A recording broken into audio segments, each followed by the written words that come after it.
नमस्कार। उप परिवहन आयुक्त मेरठ के बाद अब हम सीधा सवाल करते हैं गाज़ियाबाद आरटीओ श्री प्रमोद कुमार सिंह जी से, जो एक आरटीओ के पद पे हैं, जिनके अंदर लगभग 4 एआरटीओ कार्यालय आते हैं और जो खुद आरटीए के सचिव के पद पे भी तैनात हैं, तथा हमें उम्मीद है कि उनके द्वारा कभी झूठ नहीं बोला गया होगा, जो कि नामुमकिन वाली बात है, क्योंकि इनके आधिकारिक कथन ही स्वयं अपने आप में प्रमाणित करते हैं कि उनके द्वारा जो निरंतर राजस्व की लूट और लोगों की जान से खिलवाड़ किया जा रहा है वो पुराना इतिहास है गाज़ियाबाद का। जैसे कि पहले पार्लियामेंट पे हमला हुआ था तो आतंकवादियों का लाइसेंस भी इन्हीं कार्यालय के अधिकारियों ने बनाया था गाज़ियाबाद के, वो भी शायद रिश्वत लेके बनाया गया होगा, क्योंकि इन्हें रिश्वत के अलावा कुछ दिखता नहीं है। इसी प्रकार अब 2020 से लेके 2024 तक जो लोगों की जान से खिलवाड़ किया जा रहा है उसके लिए भी यही जिम्मेदार हैं।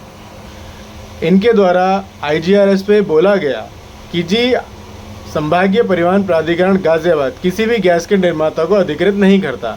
शायद इससे बड़ा झूठ ज़िंदगी में मैंने किसी अधिकारी का देखा गया होगा, क्योंकि परिवहन आयुक्त कार्यालय के पत्र संख्या 836 दिनांक 2010 वो साल 2010 में स्पष्ट निर्देश हैं कि लोकल प्राधिकरण गैस के निर्माताओं को किट लगाने के लिए अधिकृत करेगा उनके द्वारा प्रमाणित पत्रों के आधार पे, और उनके ही केंद्रों को अनुमति देगा, जो ये स्पष्ट रूप से प्रमाणित करता है कि गाज़ियाबाद आरटीओ सिर्फ झूठ ही बोलते हैं, इनके अलावा कुछ नहीं बोला जाता। उनको ये दिखाई दे रहा है कि उन्होंने अपराध कर दिए, लेकिन अब अपने आप से बचें कैसे, उसके लिए निरंतर झूठ और झूठ। इनके ऊपर वाली कहावत भी शर्म का आ जाएगी कि झूठ बोले कौवा काटे, क्योंकि झूठ इतने हैं कि कौवा बेचारा सोचे किस किस को काटे।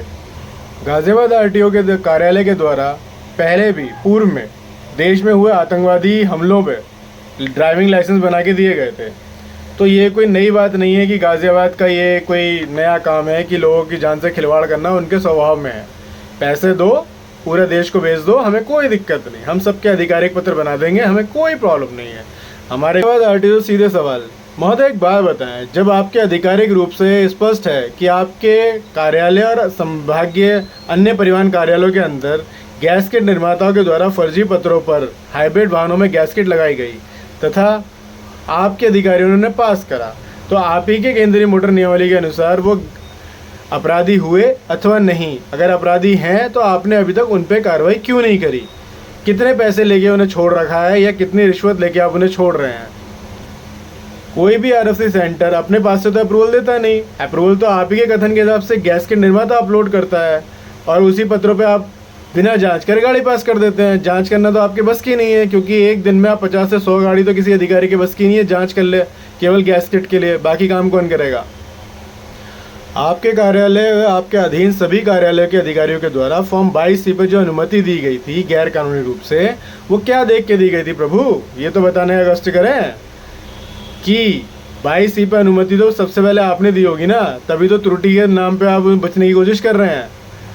ऑनलाइन त्रुटि बाद में होती है, फॉर्म 22 पर अनुमति पहले दी जाती है। इतना ज्ञान नहीं है आपको जो अपने आधिकारिक पत्र में आपने लिख के दे दिया कि सामूहिक त्रुटि हो गई जी हमसे? कैसे हो गई ये तो बताया नहीं ना। तो आप लोग सामूहिक त्रुटि के नाम पे लोगों से सामूहिक हत्या का कांड करने में तुले हुए हैं कि सारे लोग मर जाएं, आप बच जाएं। ऐसा कैसे मुमकिन है प्रभु? ये तो बताने का कष्ट करें। अपराध करें आपके दलाल जो फर्जी पत्रों को ला के आपको देते हैं। 4000 रुपये आपके घर पहुंच जाते हैं पर गाड़ी के हिसाब से। एक दिन में अगर एक गाड़ी पास करते हो तो 4000 रुपये मिलते हैं।